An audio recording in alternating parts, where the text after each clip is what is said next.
Hello friends, welcome to our channel. ఇప్పుడు మనం Muktinath video చూస్తూ ఒక అద్భుతమైన కొన్ని మాటలను తెలుసుకుందాం. అంటే మన ఆలోచన మార్చే ఒక అద్భుతమైన కథ అని కూడా చెప్పచ్చు. చాలామంది ఏంటంటే నిరుత్సాహపడుతూ ఉంటారు. ఎందుకబ్బా మన జీవితం అని చెప్పి అనుకుంటూ ఉంటారు.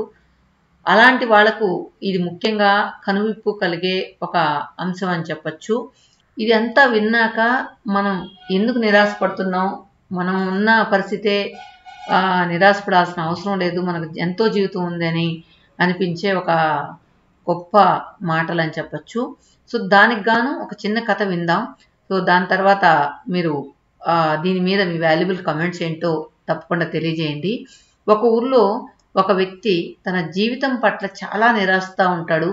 ఆయన ప్రతిక్షణం అయ్యో దేవుడా, నాకు ఈ జీవితం ఎందుకు ఇచ్చావు, అన్ని సమస్యలు నాకే కలిగిస్తున్నావు, ప్రపంచంలో దుఃఖమంతా నాకే కలిగిస్తున్నావు, నాకు ఎప్పుడు కూడా సుఖం లేదు, ఎప్పుడు ఏదో ఒక సమస్య నన్ను వెంటాడుతూనే ఉంటుంది, నాకు ఏ మాత్రం స్వేచ్ఛ లేదు అనుకుంటూ తనకు తాను నిందించుకుంటూ ఒక చెరువుగట్టు మీద కూర్చుంటాడు.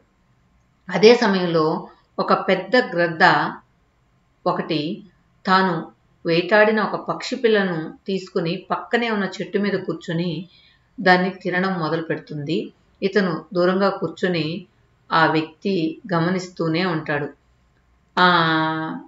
ఆ వ్యక్తి గమనిస్తూ ఆ గద్దెను చూసి, వాహ్, ఏం జీవితం ఈ గద్దది, ఎంత స్వేచ్ఛగా తన జీవితాన్ని తనకు నచ్చినట్లు జీవిస్తుంది, దీనికి తిండి గురించిన చింత లేదు, ఏ వస్తువుల మీద ఆశ లేదు, ఏ కుటుంబ సమస్యలు లేవు, దానికి నచ్చినట్లు వెంటాడుతుంది, హాయిగా ఆకాశంలో ఇష్టం వచ్చినట్లు తిరుగుతుంది, దీనికి అడ్డు చెప్పేవారు ఎవరూ లేరు, నిజమైన జీవితం అంటే ఈ పక్షిదే అని, ఇదే నిజమైన జీవితాన్ని జీవిస్తుంది అంటూ ఆకాశ వైపు చూసి గట్టిగట్టిగా అరుస్తూ, ఓ దేవుడా, నేను కూడా ఒక గ్రద్దెని అయి ఉంటే నేను కూడా నా జీవితాన్ని చాలా సంతోషంగా జీవించేవాడిని, నాకు ఏ సమస్యలు ఉండేవి కావు, గట్టిగా 2-3 సార్లు అరుస్తాడనమాట.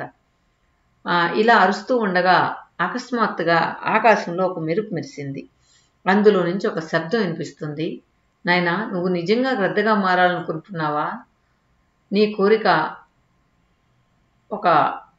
కోరిక మేరకు ఒక గొప్ప జీవితాన్ని ప్రసాదించాను, నువ్వు దాన్ని మనస్ఫూర్తిగా అనుభవించు, ఒక్కసారి బాగా ఆలోచించుకో, నువ్వు ఇప్పుడు అనుభవిస్తున్నదే చాలా గొప్ప జీవితం అని వినిపిస్తుంది. అప్పుడు ఆ వ్యక్తి, నాకు జీవితం అస్సలు నచ్చలేదు, అన్నీ కష్టాలే, జీవితంలో స్వేచ్ఛ లేదు, అన్ని సమస్యలు నాకే కలుగుతున్నాయి, నాకు ఈ జీవితం వద్దు అంటాడు. అప్పుడు ఆకాశం నుంచి, నాయనా, ఒక్కసారి బాగా ఆలోచించుకో, నేను నిన్ను గ్రద్దగా మారుస్తాను, ఒక్కసారి గ్రద్దగా మారితే ఇక మళ్ళీ నువ్వు మానవునిగా మారలేవు, ఇక చివరి వరకు గద్దగానే జీవించవలసి ఉంటుంది అంటాడు. అప్పుడు ఆ వ్యక్తి, నేను బాగా ఆలోచించుకున్నాను, నాకు ఈ జీవితం వద్దు, నేను గద్దగానే మారిపోతాను అంటాడు. వెంటనే ఆకాశంలో నుంచి, నాయనా, నీ ఇష్ట ప్రకారం నిన్ను గద్దగా మారుస్తున్నాను అని అదే శబ్దం వినబడుతుంది. ఇంకేముంది, వెంటనే ఆ వ్యక్తి గద్దగా మారిపోతాడు. అతను గద్దలాగా మారిన తనకు పూర్వం జరిగిన అన్ని విషయాలు గుర్తుకున్నాయి. ఇక ఆ పక్షి ఆకాశంలో ఎగరడం మొదలుపెట్టింది. అలా ఎగురుతూ, ఇది కదా జీవితం అంటే, ఇప్పుడు నాకు ఏ చింత లేదు, దేని గురించి ఆలోచన లేదు, నాకు ఎవ్వరి భయం లేదు అంటూ హాయిగా గాల్లో ఎగురుతూ సంతోషిస్తుంది. అలా సాయంత్రం అయింది. అప్పుడు ఆ పక్షి ఇలా ఎగురుతూ, ఎంతసేపు గాల్లోనే ఉండాలి, నాకు నివసించడానికి ఒక మంచి గూడు కావాలి, నాకు గూడు ఉంటేనే రాత్రి సమయంలో విశ్రాంతి తీసుకోగలను అని అనుకుని చిన్న చిన్న పుల్లలను పోగేసుకుని ఒక చెట్టు మీద చిన్న గూడును ఏర్పాటు చేసుకుంటుంది.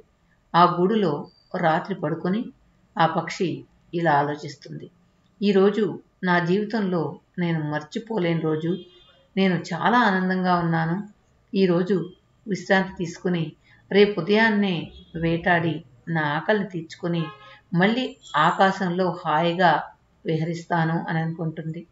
ఇక ఉదయాన్నే ఆ గ్రద్ద వేట కోసం బయలుదేరింది. ఎగురుతూ ఎగురుతూ కింద ఏమైనా తనకు కావలసిన ఆహారం ఏమైనా దొరుకుతుందేమోనని చూస్తుంది. ఆ అడవి చుట్టూ తిరుగుతూ ఉంటుంది, కానీ ఆ పక్షికి ఆహారమే కనిపించడం లేదు. సమయం గడిచిపోతూనే ఉంది. ఇంకా వేగంగా తిరుగుతూ ఆహారం కోసం వెతుకుతూ ఉంది. తాను వేటాడడానికి ఒక్క ప్రాణి కూడా కనిపించడం లేదు. అలా వెతుకుతూ వెతుకుతూ ఒక అడవి లోపలికి వెళ్తుంది. అయినా సరే ఏమీ కనిపించడం లేదు. అటు చూస్తే చీకటి పడుతుంది. ఇక నిరాశతో ఆ గ్రద్ద తన గూడు వైపుకి తిరిగి ప్రయాణమైంది. అలా తిరిగి వెళ్తూ ఆకలితో అలసిపోయి ఒక చెట్టు కొమ్ము మీద కూర్చుంటుంది. ఆ చెట్టు క్రింద గాయపడిన ఒక చిన్న పక్షి కనబడుతుంది. వెంటనే గ్రద్ద గాయపడిన పక్షిని పట్టుకొని దానిని చంపి తినేస్తుంది. దానితో ఆ గ్రద్దకు కొద్దిగా ఆకలి తీరుతుంది. తర్వాత తన గూడు వైపుకి ఎగిరిపోతూ, గాయపడిన ఈ పక్షి దొరికిన ఆకలి తీర్చింది. ఈరోజు నా గూడుకు చేరుకుని హాయిగా పడుకుని ఏదైనా ఒక పెద్దదాన్ని వెంటాడి నా ఆకలిని తీర్చుకుంటాను అని అనుకుని ఈరోజు తన గూటిలో హాయిగా నిద్రిస్తుంది. మరుసటి రోజు ఉదయాన్నే మళ్ళీ వేట ప్రారంభం మొదలైంది.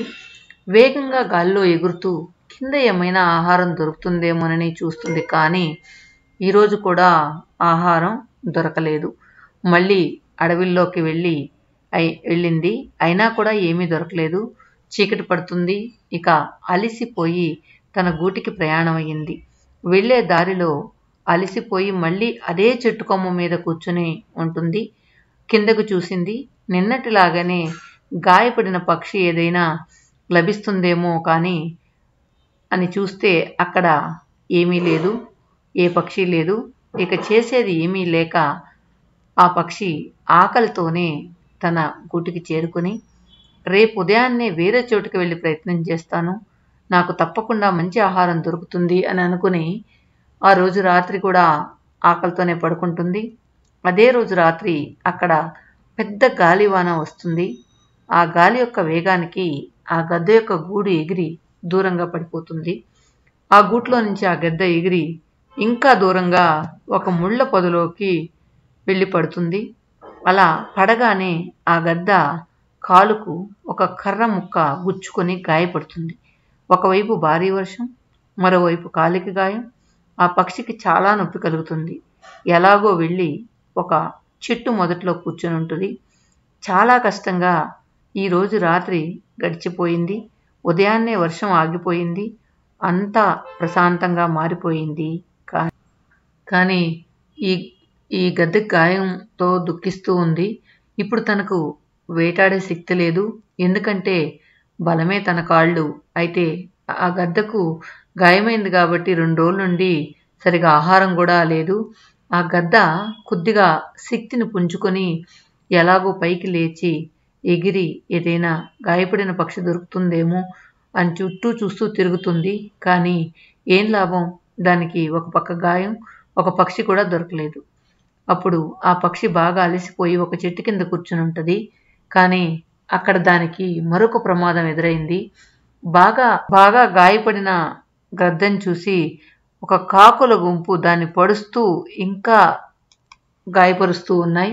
ఆ గ్రద్ద వాటి నుండి తప్పించుకోవడానికి అక్కడ నుంచి ఎగిరిపోతుంది. అయినా కూడా ఆ కాకులు ఆ గద్దను విడవలేదు. ఇక తగిలిన గాయం పైనే మళ్ళీ పొడిచి ఇంకా గాయపరుస్తున్నాయి.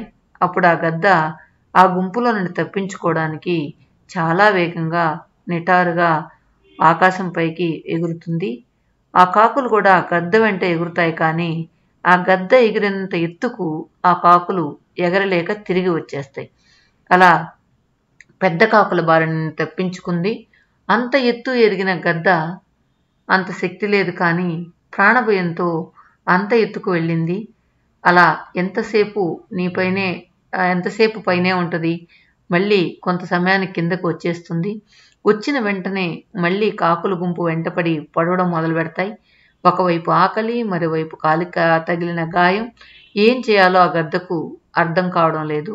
ఆహారం కోసం వేటాడే శక్తి ఇప్పుడు తనకు లేదు. ఇలా కొన్ని రోజులు గడిచిపోయాయి.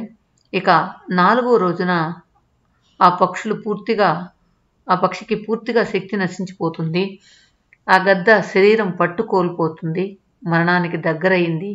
అప్పుడు ఆ గద్ద కష్టపడి ఎలా ఒకలా మనుషుల వైద్యశాల ముందుకు చేరుతుంది. అయ్యో, నేను ఎంత పెద్ద తప్పు చేశాను. ఈరోజు నేను ఒక మానవుడినై ఉంటే ఈరోజు ఈ చిన్న గాయానికి వైద్యం చేయించుకునేవాడిని, లేదా నా బాధను వేరే వాళ్లకు చెప్పుకునేవాడిని. నేను 4 రోజుల నుంచి ఆకలితో ఉంటున్నాను. అదే మానవునిగా ఉండి ఉంటే ఎవరినైనా అడిగి భోజనం చేసేవాడిని. కానీ ఈరోజు నేను నా బాధను ఎవరితో చెప్పుకోలేకపోతున్నా. ఆ భగవంతుడు నాకు ప్రసాదించిన ఈ మానవ జీవితాన్ని లేనిపోని ఆశలతో నేనే పోగొట్టుకున్నాను. ఈ లోకంలో మానవ జన్మ అంతా గొప్పది లేనేలేదు అంటూ తన ప్రాణాలను అక్కడే వదిలేస్తుంది. ఆ గద్ద నుంచి మనం నేర్చుకోవాల్సింది ఏంటంటే, ఆ భగవంతుడు మనకి ఇచ్చిన ఎంతో గొప్పదైన ఈ మానవ జన్మని ఆనందంగా అనుభవించాలి, ధర్మబద్ధంగా బ్రతికే ప్రయత్నం చేయాలి. మానవ జన్మ అన్నిటికంటే ఉత్తమమైన జన్మ. సో విన్నారు కదా ఈ కథ. ఏంటంటే మనకు ఏదో లేని దాని గురించి ఆలోచించడం, ఇలా ఒకరికుందేవో మనకు లేదేని ఇలాంటివన్నీ కూడా ఆలోచించడం మానేసి ఉన్నదాంతో తృప్తిపడడం, లేదా మనం ఎలా బతకాలో ప్రయత్నం చేసి మన లైఫ్కి సార్థకత చేసుకోవడం మంచిది. ఓకే ఫ్రెండ్స్, ఈ వీడియో మీద మీ వాల్యుబుల్ కమెంట్స్ చెప్పండి. Thank you for watching.